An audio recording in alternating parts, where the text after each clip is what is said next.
بسم الله الرحمن الرحيم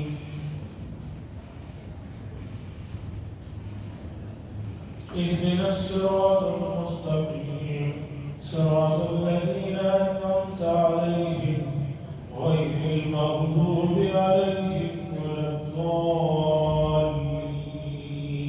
آمين. حضرات، آج کی تراویح میں سورہ رات کا کچھ حصہ، سورہ ابراہیم، اس کے علاوہ پھر اور تلاوت ہم لوگ سنتے رہے. حضرت ابراہیم علیہ السلام ان کے نام سے مستقل ایک سورت ہے 13 پارے. اس کے علاوہ قرآن مجید میں حضرت ابراہیم علیہ السلام کا تذکرہ بہت سی صورتوں میں بہت سے پاروں میں پھیلا ہوا ہے. اور ابراہیم علیہ السلام اکلوتی ایسی شخصیت ہے کہ اس وقت روئے زمین پر 3 بڑے مذہب والے ان کو اپنا کہتے ہیں. یہودی کو کہتے ہیں کہ ابراہیم علیہ السلام تو یہودی تھے، وہ ہمارے آدمی ہیں. چونکہ رسول اللہ صلی اللہ علیہ وسلم اور حضرت اسماعیل علیہ السلام کو چھوڑ کر ابراہیم علیہ السلام کے بعد جتنے انبیاء آئے ہیں وہ سب کے سب حضرت ابراہیم علیہ السلام کی نسل میں ہیں. اور تفسیر ابن کثیر میں علامہ ابن کثیر نے لکھا ہے ابراہیم علیہ السلام کی اولاد میں اللہ نے 70,000 انبیاء علیہ السلام کو مبعوث فرمایا. ابھی کل حضرت یوسف علیہ السلام جن کا تذکرہ ہو رہا تھا وہ بھی حضرت ابراہیم علیہ السلام کے پڑپوتے ہیں. حضرت یوسف علیہ السلام، ان کے والد یعقوب علیہ السلام، ان کے والد اسحاق علیہ السلام، ان کے والد حضرت ابراہیم علیہ السلام. تو ابراہیم علیہ السلام کے بارے میں یہودی کہتے ہیں وہ ہمارے آدمی ہیں، عیسائی کہتے ہیں نہیں وہ ہمارے آدمی ہیں، اور امت محمدیہ تو کہنا ہی ہے کہ وہ ہمارے آدمی ہے. کیوں؟ اس لیے کہ رسول اللہ صلی اللہ علیہ وسلم حضرت اسماعیل علیہ السلام کی اولاد میں سے ہیں، اور کعبۃ اللہ کو جنہوں نے تعمیر فرمایا دوسری یا تیسری مرتبہ، اور رسول اللہ صلی اللہ علیہ وسلم نے کئی موقعوں پر کہا کہ یہ تمہارے باپ ابراہیم علیہ السلام کا طریقہ ہے. قربانی کے بارے میں جب صحابہ نے پوچھا کہ ماں یہ لذات یا رسول اللہ، قربانی کیا چیز ہے؟ حضور صلی اللہ علیہ وسلم نے فرمایا سنت ابیکم ابراہیم، تمہارے باپ ابراہیم علیہ السلام کا طریقہ ہے کہ انہوں نے اللہ کے دربار میں قربانی دی تھی، اسی چیز کو ہم جو ہے یادگار کو برقرار رکھیں. اور آج اسلام کے 5 جو عبادات میں سے ایک فریضہ ہے حج. حج کے اگر ارکان کو دیکھا جائے تو حج کے تمام ارکان میں حضرت ابراہیم علیہ السلام کی جھلک نظر آتی ہے. صفا مروہ میں دوڑ رہے ہیں، یہ کس کی یاد ہے؟ ابراہیم علیہ السلام کی اہلیہ محترمہ. کنکریاں مار رہے ہیں، وہ کس کی یادگار ہے؟ حضرت اسماعیل علیہ السلام اور حضرت ابراہیم علیہ السلام کی یادگار ہے. بتانا یہ ہے کہ ابراہیم علیہ السلام اکلوتی شخصیت ایسی ہے دنیا میں جن کو اس وقت روئے زمین کے 3 بڑے مذہب ماننے والے آسمانی مذہب والے کہتے ہیں وہ ہمارے آدمی ہیں. ابراہیم علیہ السلام کو جو مقام اور مرتبہ اور جو تقریب ملی ہے وہ ایسے ہی نہیں ملی. اتنا بڑا مقام ابراہیم علیہ السلام کو جو ملا ہے اس کی وجہ یہ نہیں ہے کہ اللہ نے بغیر کسی چیز کے انہیں ایسے ہی اتنے سارے انعامات دیے. نہیں، قرآن کے پہلے پارے کو پڑھیے، اللہ فرماتے ہیں وَإِذِ ابْتَلَىٰ إِبْرَاهِيمَ رَبُّهُ بِكَلِمَاتٍ فَأَتَمَّهُنَّ. ابراہیم علیہ السلام کا امتحان لیا، انہیں آزمائشوں میں ڈالا، بکلمات، چند چیزوں میں، فَأَتَمَّهُنْ، اللہ اس کا رزلٹ بتا رہے ہیں کہ ابراہیم علیہ السلام تمام امتحانوں میں جو ہے کامیاب ہوئے۔ دنیا کے معمولی امتحان ایک انسان دوسرے انسان کا لیتا ہے تو جو ہے وہ انسان کبھی ناکام ہو جاتا ہے، کبھی اعلیٰ نمبرات سے پاس نہیں ہو پاتا ہے۔ سوچئے کہ اللہ نے امتحان لیا اور حضرت ابراہیم علیہ السلام تمام امتحانوں میں کامیاب ہوئے، تب جا کر اللہ تبارک و تعالیٰ نے امامت کا، سرداری کا اور بڑا رتبہ انہیں عطا فرمایا۔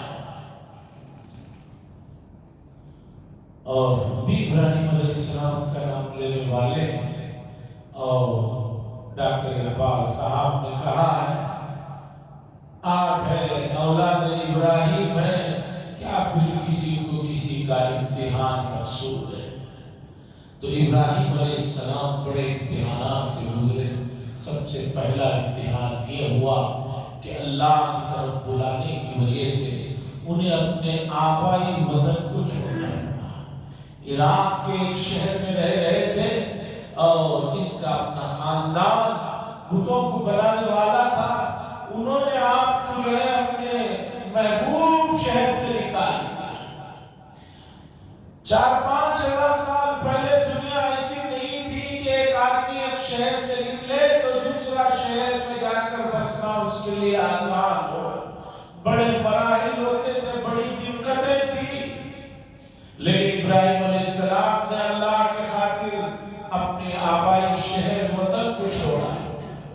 اس کے بعد اللہ کی طرف بلانے کی پاداش میں ایک حکومت وقت سے ٹکر لینا پڑا، اور نمرود جیسا ظالم و جابر بادشاہ نے ابراہیم علیہ السلام کو اللہ کی طرف بلانے کے جرم سمجھتا تھا، اسے آگ میں ڈالا گیا۔ قرآن مجید نے تذکرہ کیا، بڑا عجیب محبت والے انداز میں تذکرہ کیا کہ انہیں آگ میں ڈالا گیا، لیکن ہم نے آگ کو حکم دیا تو وہ آگ ان کے لیے جو ہے کوئی نقصان دہ نہیں ہوگی۔ پھر ابراہیم علیہ السلام کو اولاد کی تمنا ہوئی، اور بہت دیر سے، بعض روایتوں کے مطابق 80 سال عمر تھی یا اس سے کم و بیش جتنی بھی تھی، اس عمر میں اللہ تعالیٰ نے حضرت ابراہیم علیہ السلام کو اولاد کی نعمت سے نوازا۔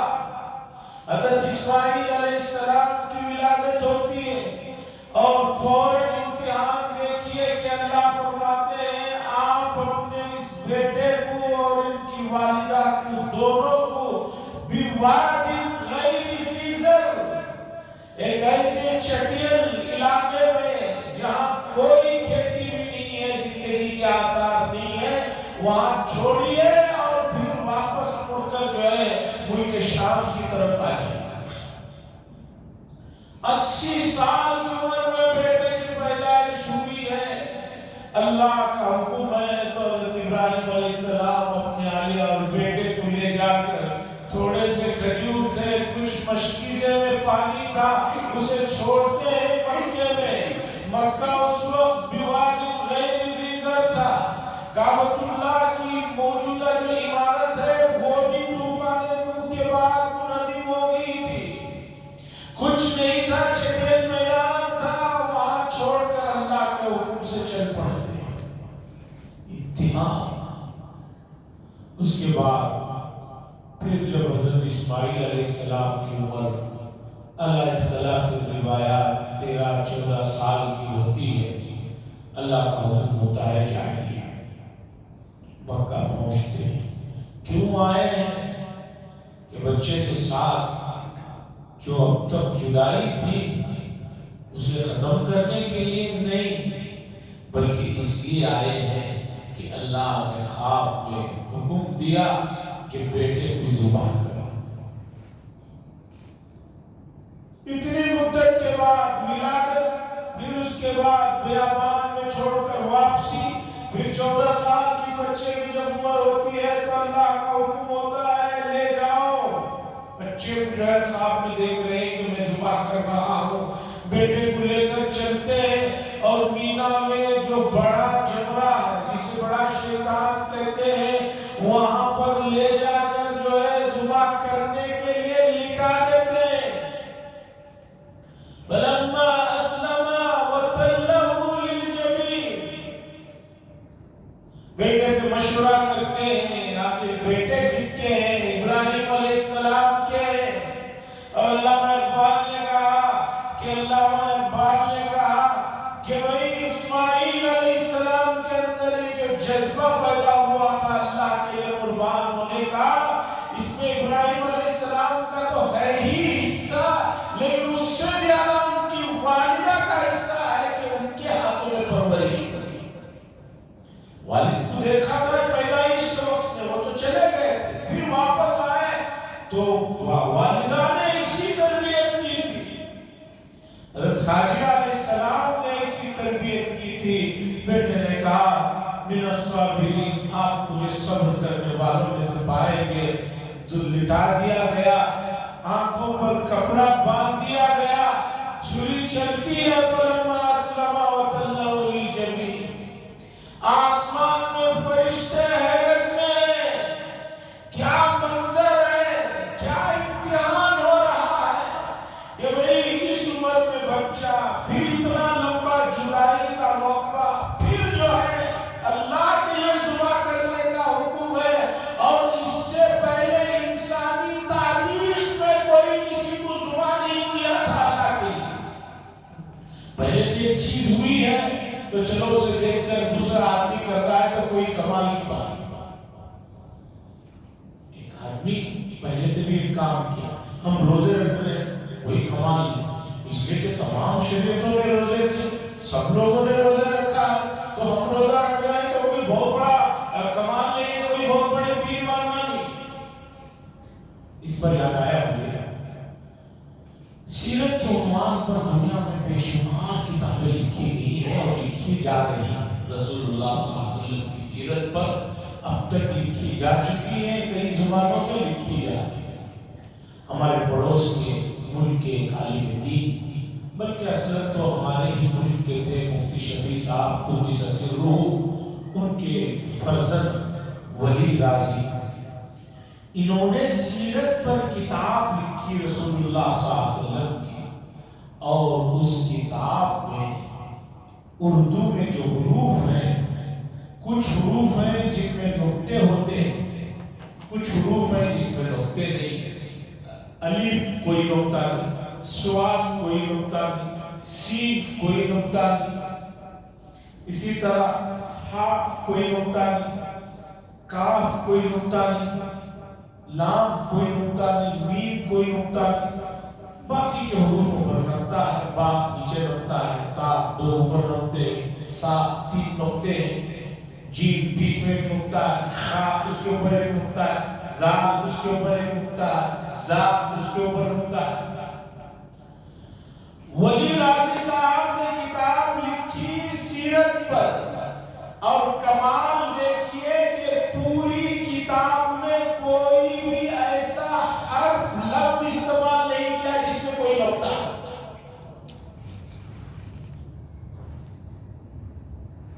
محبت کی انتہا دیکھیے، کتاب کا نام ہے ہادی عالم، ایک نقطہ نہیں ہے کتاب میں۔ اب آپ کہیں گے کہ بھی ایک نقطہ نہیں ہے تو جہاں نقطے والے نام ہیں ان کو کیسے استعمال کیا؟ صفت استعمال کیا۔ مثال کے طور پر رسول اللہ صلی اللہ علیہ وسلم کے واقعات میں لکھنا ہے کہ آپ کے چچا ابو طالب نے آپ کو بہت ساتھ دیا۔ ابو طالب میں با میں بھی نقطہ ہے، طالب میں پھر با میں بھی نقطہ ہے، ابو طالب دو نقطے ہیں۔ انہوں نے ولی راضی صاحب نے ابو طالب کا جہاں ذکر کرنا ہوا وہاں پر ابو طالب نے لکھا عم الرسول، عم عین بن، عم بولتے ہیں چچا کو، رسول اللہ صلی اللہ علیہ وسلم کے چچا۔ بڑی کمال کی کتاب ہے، بغیر نقطے کے انہوں نے کتاب لکھی، لاجواب کتاب ہے، محبت کی انتہا۔ اس سے بہت پہلے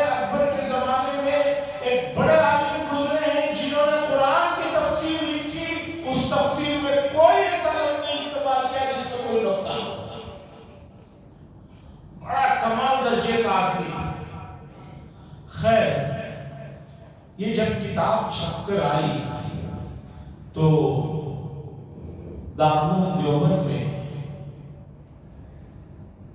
سدھارتھ نگر کے پاس کے ایک مولانا رہتے تھے. مولانا اس وقت دیوبند میں ایک بڑے استاد ہیں نعمت اللہ صاحب، ان کے ساتھیوں میں سے تھے.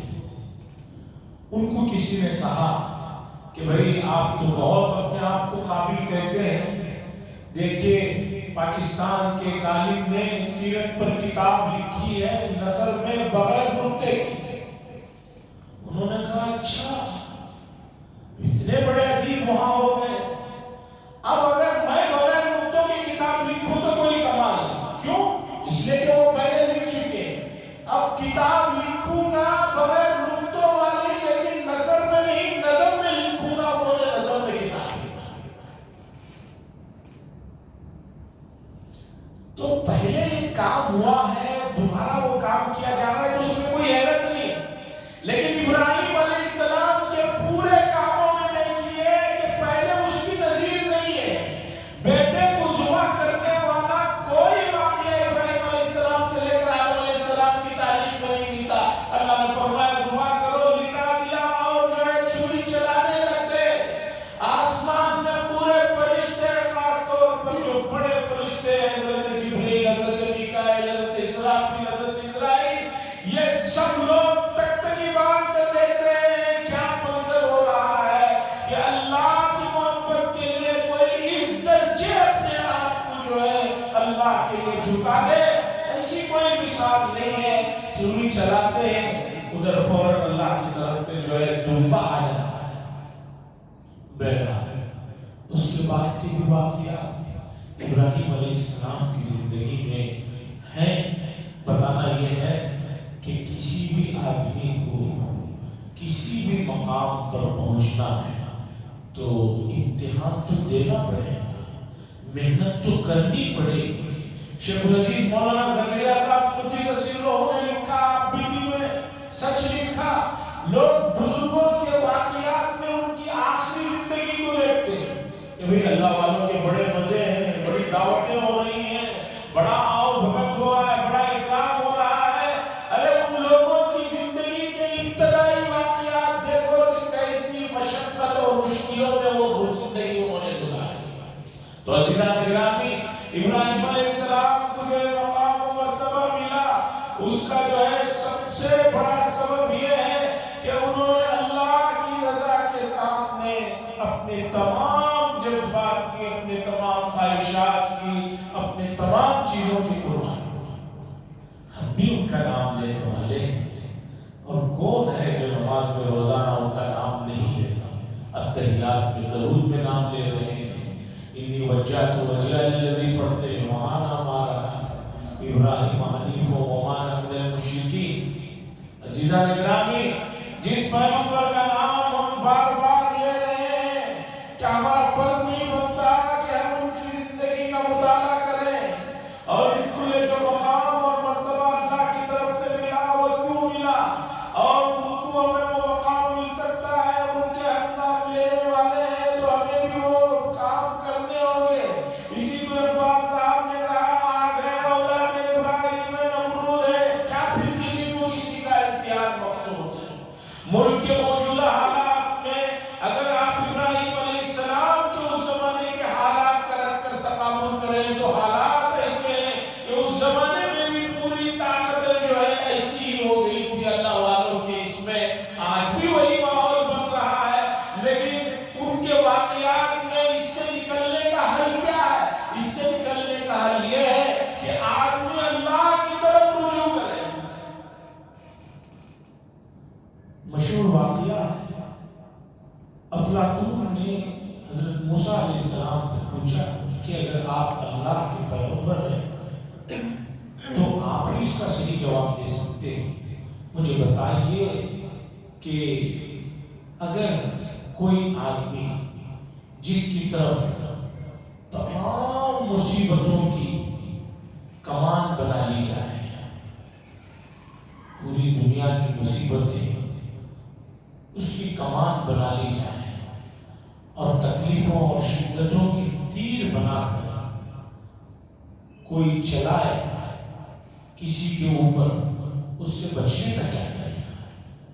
حضرت موسیٰ علیہ السلام نے کہا کہ طریقہ یہ ہے کہ فوراً جو آدمی تیر چلا رہا ہے اس کے دامن میں چلے جائے، اسے جا کر پکڑ لے تو تیر تو سامنے جائے گی، اس کی طرف نہیں آئے گی۔ تو افلاطون نے کہا تھا کہ بالکل صحیح جواب ہے۔ اسی طرح حالات جتنے آپ کے اس میں ہوتے ہیں، آپ اس سے زیادہ اللہ کی طرف متوجہ ہو جائیے۔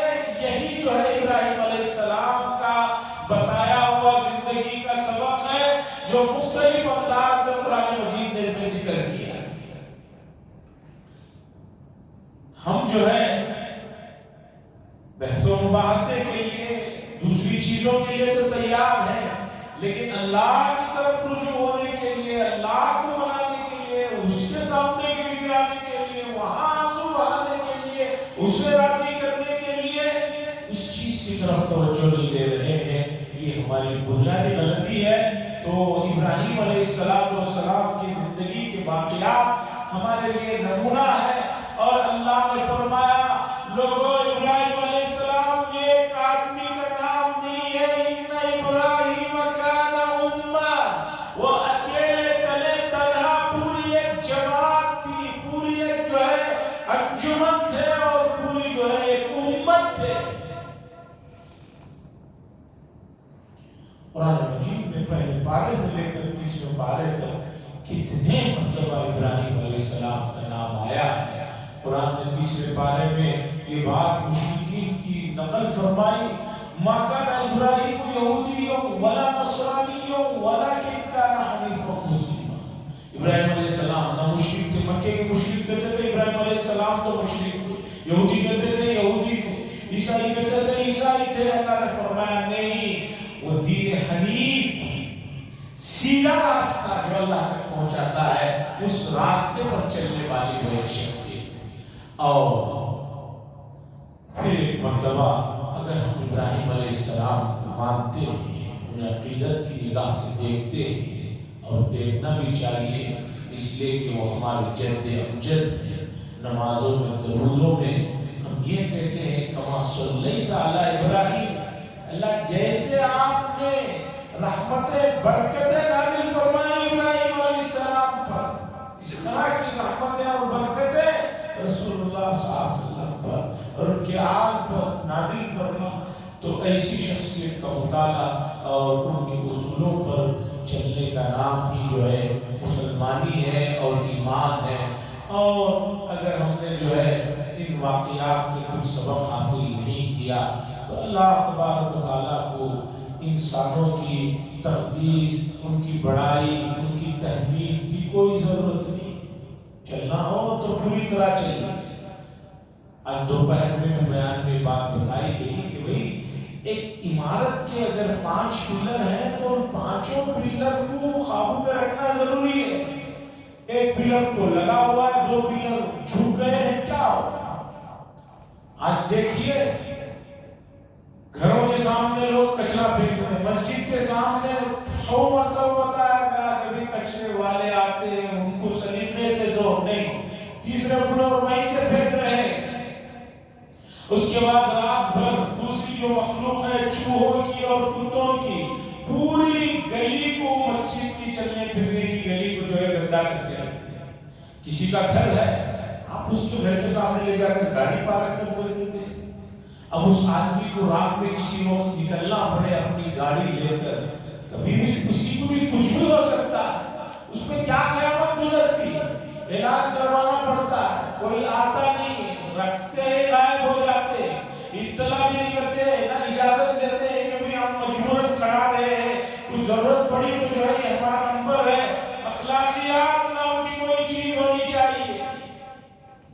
امت مسلمہ کے جو بڑے ممالک ہیں، اخلاقیات میں بھی ان لوگوں کا نمبر جو ہے 70-75 کے بعد ہے۔ اقوام متحدہ کی ایک تنظیم ہے جو ملکوں کی اخلاقیات کو حساب سے نمبرات دیتی ہے۔ ان نمبرات میں جو ممالک مسلمانوں کے کہلاتے ہیں یا مسلمان جہاں پر 90% سے زائد رہتے ہیں، وہاں کے اخلاقیات کے حساب سے بھی وہ جو ہے 75-80 کے بعد ان کا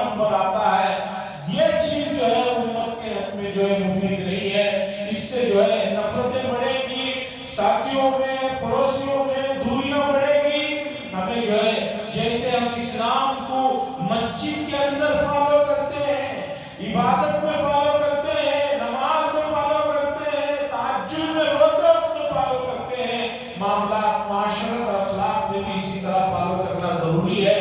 اور ابراہیم علیہ السلام کی زندگی اس کا سب سے بڑا نمونہ ہے. واقعہ سنا کر بات ختم کرتا ہوں. ابراہیم علیہ السلام کے جو بے شمار خصوصیات قرآن نے ذکر کیا ان میں سے یہ بھی تھا کہ وہ بڑے مہمان نواز تھے. بغیر کسی مہمان کو لیے دسترخوان پر کھانے نہیں بیٹھتے تھے. ایک مرتبہ کا واقعہ ہے کہ ایک کوئی نہیں ملا تو ایک بکریاں چروا رہا تھا. ایک چرواہ اسے لے کر آئے, کھانے پر بٹھایا. جب کھانا کا نمبر آیا تو ابراہیم علیہ السلام نے کہا اللہ کا نام لے کر کھانا شروع کیا. وہ آدمی اللہ کا نام نہیں, اس نے کہا میں کیوں اللہ کا نام لوں, میں تو بدھ کا نام لوں گا جس کی میں پوجا کرتا ہوں, اس کا نام لوں گا پھر کھانا شروع کروں. ابراہیم علیہ السلام پیغمبر ہیں, کیسے شرک کو برداشت کر سکتے ہیں کہ ان کے اپنے دسترخوان پر بیٹھ کر کوئی آدمی کھانے کے وقت میں جو ہے بتوں کو پکارے, وہ کیسے برداشت کر سکتے ہیں. غصے میں آیا, اس سے کہا چلے جاؤ. وہ آدمی چلا گیا. اب سنیے اللہ کی طرف سے وحی آتی ہے. اللہ نے فرمایا اے ابراہیم گزشتہ 80 سال سے وہ بت پرستی اور شرک میں مبتلا ہے. ہم نے تو کبھی کھانے سے اسے منع نہیں کیا اور آپ نے صرف ایک ہی مرتبہ میں اسے اٹھا کر بھگا دیا. پھر ابراہیم علیہ السلام گئے ہیں, اسے منائے ہیں, لائے ہیں, بعد میں وہ ایمان لایا. واقعے کا اتنا پہلو دیکھیے کہ اللہ تبارک و تعالی معاملات میں, اخلاقیات میں حضرت ابراہیم علیہ السلام کی بھی پکڑ فرما رہے ہیں. موسیٰ علیہ السلام کے واقعے میں بھی ہے کہ جب قارون کو انہوں نے بددعا دی اور زمین سے کہا کہ دھسنا شروع کر لے, اسے اندر نگلنا شروع کر لے, تو قارون پکارتا رہا, موسیٰ علیہ السلام کو پکارتا رہا. زمین اندر لیتی رہی, دھستا گیا. اللہ نے بعد میں فرمایا ایک مرتبہ کا قارون نے مجھے پکار لیا ہوتا تو میں اسے چھوڑ دیتا, بچا دیتا. تو اللہ تو مہربان ہے, غفور ہے, لیکن اللہ کی مہربانی والے اعمال کرنے کی ضرورت ہے. ایسا کھلے عام رمضان میں روزوں کی بے حرمتی کرتے ہوئے, نمازوں کی بے حرمتی کرتے ہوئے, اخلاق کو پامال کرتے ہوئے, معاشرت کو روکتے ہوئے, معاملات میں جو ہے ڈنڈیاں مارتے ہوئے گزریں گے تو اللہ کی مہربانیاں بھی نہیں آئے گی. وآخر دعوانا الحمدللہ رب العالمین. لک الحمد ولک الشکر یا اللہ. اللہم صلی علی سیدنا شفیعنا حبیبنا مولانا محمد بارک وسلم. اللہم انت السلام منک السلام تبارک یا ذا الجلال والاکرام. صلی اللہ تعالی وسلم علی سیدنا محمد وعلی